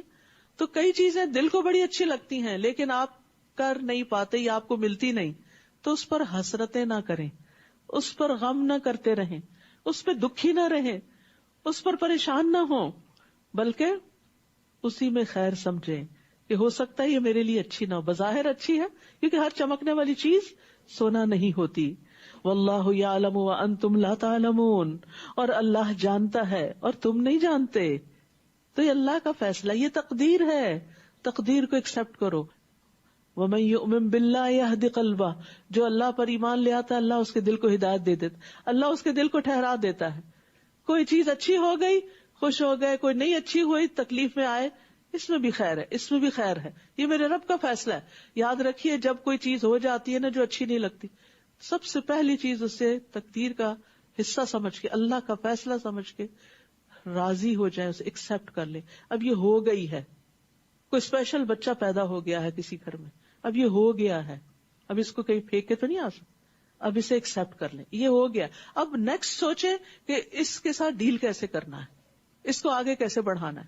کئی بچے ہوتے ہیں سلو لرنرز ہوتے ہیں، کئی بچے بہت زیادہ ہائپر ہوتے ہیں. یعنی کسی کا ٹیسٹ اولاد میں ہے، کسی کا شوہر میں، کسی کا مال میں، کسی کا کسی اور انسان یا کسی کام کی شکل میں ہے، تو اسے ایکسپٹ کر لے کہ یہ تو ایسا ہی ہے، اس نے تو سیدھا نہیں ہونا، یہ تو ایسا ہی ہے. اب یہ دیکھنا ہے کہ اس کے ساتھ مجھے کیسے چلنا ہے کہ میرے لیے زندگی آسان ہو جائے. اس کو اکوموڈیٹ کریں، اس کے ساتھ ایڈجسٹمنٹس کریں. جب نئے دانت لگواتے ہیں نا، فلنگ کرواتے ہیں، تو پھر شروع میں تو کیا لگتی، اچھی نہیں لگتی. کیوں ہوا یہ، کاش میں میٹھا نہ کھاتی، کاش ایسا نہ ہوتا، کاش کیویٹی نہ بنتی. وہ کاش سے تو کچھ نہیں ہونے والا، جو ہونا تھا ہو گیا. اب یہ ہے کہ اس کے ساتھ مجھے کس طرح چلنا ہے، اس کی ایڈجسٹمنٹ کیسے کرنی. تو اس کے لیے ایکسپٹ کر لیں کہ یہ اب انڈو نہیں ہونے والا، یہ تو ایسا ہی رہے گا. اب مجھے اپنے آپ کو بدلنا ہے. بعض اوقات حالات نہیں بدلتے، خود کو بدلا جاتا ہے. خود کو بدلنا سیکھیں حالات کے مطابق، لیکن اللہ کی رضا کے مطابق. حالات کے مطابق یہ نہیں کہ نافرمانیاں شروع کر دیں. اور یہ سب کچھ اللہ کے اذن سے ہوا. جادو ہوا تو اللہ کے اذن سے، نظر لگی تو اللہ کے اذن سے، بیماری آئی تو اللہ کے اذن سے. تو اللہ نے اس سے نکلنے کا راستہ بھی بتایا، وہ بھی جانے، اس سے نکلے بھی، محنت بھی کریں، اور پھر اس کے ساتھ جینا بھی سیکھیں. اگر وہ محنت اور کوشش کے باوجود زندگی سے نہیں نکلتا تو یاد رکھیے ہر مصیبت کے اندر نعمت چھپی ہوئی ہے. ہر مصیبت گناہوں کا کفارہ ہوتی ہے، صبر پر اجر ملتا ہے. خوشی ملنا بھی نعمت اور تکلیف آنا بھی نعمت، دونوں ہی نعمتیں ہوتی ہیں. مومن دونوں حالتوں میں خیر کماتا ہے، کبھی شکر کرتا ہے اور کبھی صبر کرتا ہے. پھر فرمایا وہ آپ سے حرمت والے مہینے میں لڑائی کرنے کے بارے میں سوال کرتے ہیں. کہہ دیجئے ان میں لڑائی کرنا بہت بڑا گناہ ہے، اور اللہ کے راستے سے روکنا اور اس سے کفر کرنا اور مسجد حرام سے روکنا اور اس کے رہنے والوں کو اس میں سے نکال دینا اللہ کے نزدیک اس سے بھی بڑا گناہ ہے، اور فتنہ قتل سے بھی کہیں بڑھ کر ہے. اور یہ لوگ ہمیشہ تم سے لڑتے رہیں گے یہاں تک کہ اگر وہ استطاعت رکھتے ہوں تو تمہیں تمہارے دین سے پھیر دیں. اور جو کوئی تم میں سے اپنے دین سے پھر گیا پھر مر گیا اس حال میں کہ وہ کافر ہے، تو ایسے لوگوں کے اعمال دنیا اور آخرت میں ضائع ہو گئے. مرتد کی سزا بتائی جا رہی ہے. جو شخص دین سے باہر نکل جائے، ایمان سے خارج ہو جائے، اس کے اعمال ضائع، چاہے وہ حافظ قرآن ہو، چاہے وہ نمازیں پڑھتا اور پڑھاتا رہا ہو، چاہے وہ دین کا کوئی بہت بڑا امام ہو. ہم دوسروں کے بارے میں سوچنے سے پہلے اپنے بارے میں سوچیں، یا اللہ تو ہمارے دلوں کو سلامت رکھنا، ہمیں استقامت دینا. ربنا لا تزغ قلوبنا بعد اذ ہدیتنا، ہمیں اپنے دین پر جما دے. رضیت باللہ ربا وبالاسلام دینا وبمحمد نبیا، کیونکہ دین سے نکلنا سارے اعمال برباد کر دیتا ہے اور پھر انجام بڑا بھیانک ہے. فرمایا یہی لوگ آگ کے ساتھی ہیں، وہ اس میں ہمیشہ رہنے والے ہیں. اللہ تعالیٰ یہ نہیں دیکھا کہ پہلے یہ دین پر تھے، وہ یہ دیکھے گا ان کا انجام اختتام کس پہ ہوا.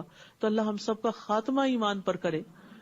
بے شک وہ لوگ جو ایمان لائے اور انہوں نے ہجرت کی اور اللہ کے راستے میں جہاد کیا، وہی اللہ کی رحمت کی امید رکھتے ہیں، اور اللہ بے حد بخشنے والا نہایت رحم کرنے والا ہے. وہ سوال کرتے ہیں آپ سے شراب اور جوئے کے بارے میں. آپ کہہ دیجئے کہ ان دونوں میں بڑا گناہ ہے. کچھ لوگ کہتے ہیں کہاں لکھا ہے شراب حرام ہے، یہ کیا لکھا ہوا ہے گناہ؟ تو گناہ کا کام حلال ہوتا ہے، اور لوگوں کے لیے کچھ فائدے بھی ہیں، اور ان دونوں کا گناہ زیادہ بڑا ہے ان دونوں کے فائدے سے. تو لاٹری کے بارے میں بھی بات کی جا رہی ہے، جوئے کے بارے میں بھی کہ وہ بھی حرام ہے.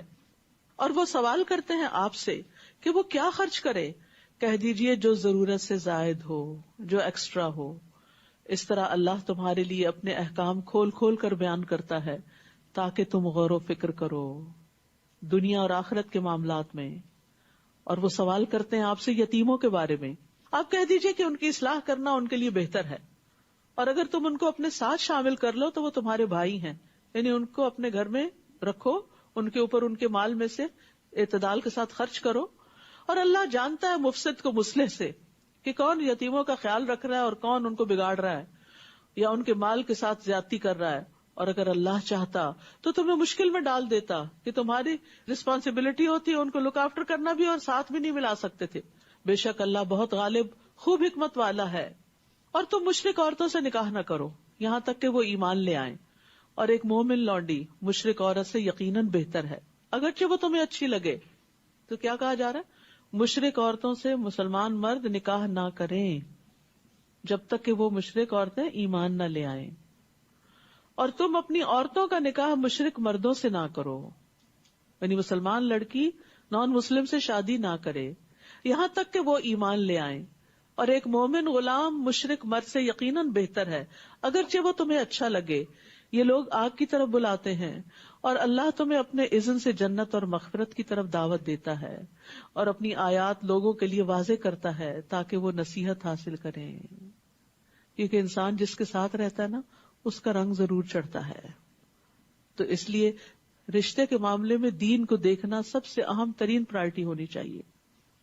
وہ آپ سے حیض کے بارے میں، پیریڈز کے بارے میں سوال کرتے ہیں، آپ کہہ دیجئے وہ ایک اذیت ہے، تو حیض کے دوران تم عورتوں سے الگ رہو، یعنی ان سے جسمانی تعلق کا مطالبہ نہ کرو، اور جب تک وہ پاک نہ ہو جائیں ان کے قریب نہ جاؤ، یعنی نفرت کی وجہ سے، عورت کی حفاظت کے لیے اور خود مرد کی بھی بیماریوں سے۔ پھر جب وہ اچھی طرح پاک ہو جائیں یعنی نہا لیں تو جہاں سے اللہ نے تمہیں حکم دیا ہے ان کے پاس آؤ، یعنی صحیح پیسج سے، دبر سے نہیں۔ بے شک اللہ بہت توبہ کرنے والوں اور بہت پاک صاف رہنے والوں سے محبت کرتا ہے، یعنی اللہ تعالیٰ کو پاک لوگ پسند ہیں، اور اس میں توبہ کا ذکر ہے اور صفائی کا ذکر ہے۔ توبہ دلوں کی پاکیزگی، گناہوں سے پاکیزگی ہے، اور پاکی صفائی ظاہری صفائی ہے، یعنی ظاہر میں بھی صاف رہو اور باطن میں بھی صاف رہو۔ عبادت کس چیز کا نام ہے؟ ظاہر باطن میں اقوال اور افعال سب اللہ کی مرضی کے مطابق ہوں۔ نساؤکم حرث لکم، تمہاری بیویاں، تمہاری عورتیں تمہاری کھیتی ہیں۔ کھیت دیکھ کر انسان کا دل خوش ہو جاتا ہے۔ آپ اپنے گارڈن میں جاتے ہیں کیسا لگتا ہے؟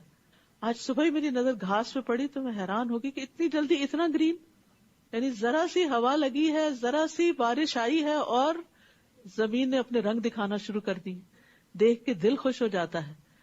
تو بہت سی عورتیں اس کو بڑا مائنڈ کرتے ہیں، ہمیں کھیتی کیوں کہا گیا؟ نہیں بھائی، وہ تو سب سے زیادہ قیمتی چیز، گھر میں سے سب سے خوبصورت حصہ کون سا ہوتا ہے، اور کون سا گھر زیادہ مہنگا ہوتا ہے؟ جس میں گارڈن ہو، یارڈ ہو یا نہیں، اور جس یارڈ میں اور بھی پھل پھول والے درخت ہوں وہ اور بھی زیادہ قیمتی ہوتا ہے۔ تو عورتوں کو اللہ تعالیٰ نے بہت قیمتی اور بارونق اور خوبصورت چیز سے تشبیہ دی ہے، اور ساتھ ہی یہ کہا کہ تم اپنی کھیتی میں جس طرح چاہو آؤ، یعنی جب چاہو ان سے تعلق قائم کرو اور ان کو دیکھ کے خوش ہو، ان سے خوشی حاصل کرو، ان سے سکون حاصل کرو۔ عورت کو اللہ نے شوہر کے، مرد کی تسکین کے لیے، خوشی کے لیے پیدا کیا۔ اس کا یہ مطلب نہیں وہ خود خوش نہیں ہوتی، جب وہ دوسرے کو خوش کرتی ہے تو خود بھی خوش ہوتی، یعنی یہ صرف مرد کی ضرورت نہیں ہے کہ اس کے پاس ایک عورت ہو، عورت کی بھی ضرورت ہے کہ اس کے ساتھ ایک مضبوط سہارا ہو مرد کی شکل میں، جو اس کو پروٹیکشن دے، کیونکہ مرد کا رول تھوڑا سا فرق ہے۔ مرد کے لیے عورت کے اندر اور طرح کی اٹریکشن ہے، عورت کے اندر مرد کے لیے اور طرح کی اٹریکشن۔ ہم اس کو برابری کے اصول پہ لینا شروع کر دیتے ہیں، جس کے نتیجے میں ہم مشکل میں پڑ جاتے ہیں۔ یعنی مرد اور نگاہ سے عورت کو دیکھتا ہے، عورت دوسری نگاہ سے دیکھتی ہے، لہٰذا دونوں ایک دوسرے کے حقوق ادا کریں۔ آگے اس کی تفصیل مزید بھی آئے گی۔ اور اپنے نفسوں کے لیے نیک عمل آگے بھیجو، یعنی صرف اپنے ان تعلقات میں ہی مشغول نہ رہو، بلکہ نیک اعمال کی بھی فکر کرو، یا نیک اولاد کی بھی فکر کرو، اولاد کی بھی اچھی تربیت کرو۔ اور تم اللہ سے ڈرو اور جان لو کہ یقیناً تم اس سے ملاقات کرنے والے ہو، اور مومنوں کو خوشخبری دے دیجئے۔ اور تم اللہ کو اپنی قسموں کے لیے آڑ نہ بناؤ کہ تم نیکی نہیں کرو گے اور تقوی اختیار نہیں کرو گے، اور لوگوں کے درمیان صلح نہیں کراؤ گے، اور اللہ خوب سننے والا، خوب جاننے والا ہے۔ یعنی غلط باتوں پر قسمیں مت کھاؤ۔ اللہ تمہاری قسموں میں سے لغو پر تمہارا مواخذہ نہیں کرے گا، لیکن وہ اس پر مواخذہ کرے گا جو تم نے دل کے ارادے سے کیا، اور اللہ بہت بخشنے والا، بہت حلم والا ہے۔ جو لوگ اپنی بیویوں سے ایلا یعنی ترک تعلق کی قسم کھا لیتے ہیں، ان کو 4 ماہ کی مہلت ہے۔ 4 مہینے تک قسم کھا کے الگ ہو سکتے ہیں، پھر اگر وہ رجوع کر لیں تو یقیناً اللہ بہت بخشنے والا ہے، نہایت رحم کرنے والا ہے۔ اگر 4 مہینے سے پہلے کریں گے تو قسم کا کفارہ دینا ہوگا، اور اگر وہ طلاق دینے کا پختہ ارادہ کر لیں تو بے شک اللہ خوب سننے والا، خوب جاننے والا ہے۔ یعنی پھر 4 مہینے سے زیادہ ایسے ریلیشن شپ کو لنگر آن نہیں کیا جائے گا، یا بیوی کو واپس لے لیں یا پھر اس کو الگ کر دیں کہ وہ کہیں اور شادی کر سکے۔ اور طلاق یافتہ عورتیں 3 حیض تک اپنے آپ کو انتظار میں رکھیں، شادی نہ کریں۔ اور اگر وہ اللہ اور یوم آخرت پر ایمان رکھتی ہیں تو ان کے لیے یہ حلال نہیں کہ اللہ نے ان کے رحموں میں جو پیدا کیا ہو اسے چھپائیں. یعنی اصل مقصد کیا ہے اس عدت کا طلاق یافتہ عورت کے لیے؟ کہ استبراء رحم ہو، پتہ چل جائے کہ کوئی بچہ تو نہیں پیٹ میں، کیونکہ بچہ اسی کا ہے کہ جس سے وہ حاملہ ہوئی ہے. اور ان کے شوہر دوران عدت انہیں لوٹا لینے کے زیادہ حقدار ہیں، یعنی 3 مہینے کے اندر یا 3 حیض کے اندر، اگر وہ اصلاح کا ارادہ رکھتے ہوں. یہ شرط ہے، یعنی ستانے کے لیے نہیں کہ پھر دوبارہ اسی طرح ذلیل کریں گے، لڑکائیں گے اور پھر جب چاہیں گے طلاق دے دیں گے اور پھر عدت میں واپس لے لیں گے. اور ان عورتوں کے لیے معروف طریقے سے ویسے ہی حقوق ہیں جس طرح ان پر ذمہ داریاں ہیں. وَلَهُنَّ مِثْلُ الَّذِي عَلَيْهِنَّ بِالْمَعْرُوفِ وَلِلرِّجَالِ عَلَيْهِنَّ دَرَجَةٌ، اور مردوں کا ان عورتوں پر ایک درجہ ہے. اللہ نے یہ درجہ رکھا ہے. اگر نہیں مانیں گے تو 2 نقصان ہیں. ایک اللہ کی نافرمانی ہے، اس کا خمیازہ بھگتنا ہوگا، اور دوسرے حقیقت کا انکار، اس کا نقصان. یعنی جس کو اللہ نے رسپیکٹ دینے کے لیے کہا ہے اسے رسپیکٹ دینی چاہیے، جس کی بات ماننے کے لیے کہا اس کی بات ماننی چاہیے. اگر نہیں مانیں گے تو پھر نقصان ہی نقصان ہے، کچھ فائدہ نہیں. اور مردوں کا ان عورتوں پر ایک درجہ ہے. اور یہ نہ تو رسول اللہ صلی اللہ علیہ وسلم نے بتایا، نہ کسی اسکالر نے بتایا، یہ اللہ نے بتایا جس نے مرد اور عورت کو پیدا کیا. کیونکہ کسی بھی سسٹم کے اندر ٹاپ پر ایک ہی شخص ہوتا ہے. 2 لوگ ایک بس کے ڈرائیور نہیں ہو سکتے، 2 لوگ ایک کشتی نہیں چلائیں گے. 2 لوگ اگر کسی بھی جگہ پر کٹھی ڈرائیونگ شروع کر دیں، جیسے عام طور پر ہوتا ہے، ہسبینڈ وائف ساتھ ساتھ بیٹھ جائیں اور دونوں ڈرائیور ہو، تو پھر کیا نتیجہ نکلتا ہے؟ سارا وقت انجوائے کرنے کی بجائے ایک انسٹرکٹر بن جاتا ہے اور ایک ڈرائیور بن جاتا ہے اور سارا سفر کا مزہ خراب کر دیتا ہے. اور اس میں دیکھیں بہت دفعہ بالکل اچانک ہی ہدایات دی جانے لگتی ہے. دیکھیں سامنے وہ دیکھ رہے ہیں، صرف آپ تھوڑی دیکھ رہے ہیں یا آپ زیادہ تھوڑی دیکھ رہے ہیں. تو بہرحال یہ اللہ تعالیٰ کی تقسیم ہے، اسے مان لینا چاہیے. اور اللہ بہت زبردست ہے، بہت حکمت والا ہے. تو جس طرح مردوں کے حقوق ہیں ایسے عورت کے بھی حقوق ہیں کہ آپ صلی اللہ علیہ وسلم نے فرمایا جب وہ خود کھائے تو اسے بھی کھلائے، جب وہ خود پہنے تو اسے بھی پہنائے. یہاں شوہر کے کچھ حقوق کی بھی بات کر دینی چاہیے کہ سب سے پہلی بات یہ کہ بیوی پر شوہر کی اطاعت معروف میں لازم ہے، فرض ہے، اس کے بغیر گزارا نہیں. پھر ایک اور حدیث کے مطابق اللہ کے بعد شوہر کا حق ہے. حدیث میں آتا ہے اگر میں اللہ کے علاوہ کسی کو سجدہ کرنے کا حکم دیتا تو عورت کو حکم دیتا کہ شوہر کو کرے. یعنی شوہر کو رسپیکٹ دینی چاہیے، اس کی اطاعت کرنی چاہیے، اور سب سے بڑھ کر یہ کہ اس کا حق اس کو دینا چاہیے. اس ذات کی قسم جس کے ہاتھ میں محمد صلی اللہ علیہ وسلم کی جان ہے، عورت اس وقت تک اپنے رب کا حق ادا نہیں کر سکتی جب تک اپنے شوہر کا پورا حق ادا نہ کرے. یعنی ایسی عورت کو پھر ایمان کی حلاوت بھی نہیں ملتی جو شوہر کے ساتھ حسن سلوک نہیں کرتی. عورت اگر پالان پر سوار ہو اور مرد اسے بلائے تب بھی عورت کو انکار نہیں کرنا چاہیے. تو یہاں بیچ بیچ میں حقوق کی بات اس لیے کی گئی کہ یہ طلاق تک نوبت آتی ہی جب ہے جب ایک دوسرے کے حقوق نہیں دیے جاتے. پھر طلاق کے احکامات. طلاق رجعی 2 بار ہے، پھر بھلے طریقے سے روک لینا ہے یا احسان کے ساتھ رخصت کر دینا ہے. اور تمہارے لیے حلال نہیں کہ تم نے انہیں جو کچھ مہر سمیت دیا اس میں سے کچھ بھی واپس لو، مگر یہ کہ دونوں کو اس بات کا ڈر ہو کہ وہ اللہ کی حدود کو قائم نہ رکھ سکیں گے. پھر اگر تمہیں ڈر ہو کہ وہ دونوں اللہ کی حدود کو قائم نہ رکھ سکیں گے تو ان دونوں پر کوئی گناہ نہیں اس چیز میں جو فدیہ وہ عورت اپنی جان چھڑانے یعنی خلا کے بدلے میں دے دے. یہ اللہ کی حدود ہیں سو ان سے تجاوز نہ کرو، اور جو کوئی اللہ کی حدود سے تجاوز کرے گا تو یہی لوگ ظالم ہیں. تو یاد رکھیے کہ طلاق کا معنی ہوتا ہے آزاد چھوڑ دینا. اور طلاق دینے کا صحیح طریقہ یہ ہے کہ عورت جب پیریڈ سے فارغ ہو تو ملاپ کے بغیر طہر کی حالت میں طلاق دی جائے. حیض کی حالت میں طلاق نہیں دینی چاہیے. 3 طلاقیں اکٹھی بھی نہیں دینی چاہیے، اور 3 سے زیادہ کی تو ویسے ہی کراہت ہے، اور عورت کو تکلیف دینے کی ممانعت ہے. رسول اللہ صلی اللہ علیہ وسلم نے فرمایا اے اللہ میں 2 ضعیفوں کا حق مارنا حرام کرتا ہوں، یتیم کا اور عورت کا. یعنی بعض اوقات عورت کے ساتھ بھی یتیموں جیسا برتاؤ کیا جا رہا ہوتا ہے تو یہ ظلم میں شمار ہوتا ہے. تلک حدود اللہ، یہ اللہ کی حدود ہیں، ان سے آگے مت بڑھو، اللہ کی حدود کے قریب مت جاؤ. پھر اگر وہ خاوند اسے تیسری بار طلاق دے دے تو وہ عورت اس کے بعد اس مرد کے لیے حلال نہیں جب تک کہ وہ اس کے علاوہ کسی اور خاوند سے نکاح کرے. اور اگر وہ دوسرا خاوند اس عورت کو طلاق دے دے تو ان دونوں یعنی اس عورت اور پہلے خاوند پر کوئی گناہ نہیں کہ وہ باہم رجوع کر لیں یعنی نکاح کر لیں. اگر وہ دونوں سمجھیں کہ وہ اللہ کی حدود قائم رکھ سکیں گے، اور یہ اللہ کی حدود ہیں جنہیں وہ ان لوگوں کے لیے واضح کرتا ہے جو علم رکھتے ہوں. اور جب تم عورتوں کو طلاق دے دو پھر وہ اپنی عدت پوری کرنے کو آئیں تو انہیں بھلے طریقے سے روک لو یا بھلے طریقے سے رخصت کر دو، اور انہیں تکلیف دینے کے لیے مت روکو. یہ کس کو حکم دیا جا رہا ہے؟ مردوں کو، کہ مرد عورتوں کو تکلیف مت دیں، اس لیے مت روکو کہ تم ان کے ساتھ زیادتی کرو. اور جو کوئی ایسا کرے گا تو یقیناً اس نے اپنی جان پہ ظلم کیا. مرد یہ نہ سمجھے کہ اسے کوئی پوچھنے والا نہیں، وہ اپنی جان پہ ظلم کرتا ہے.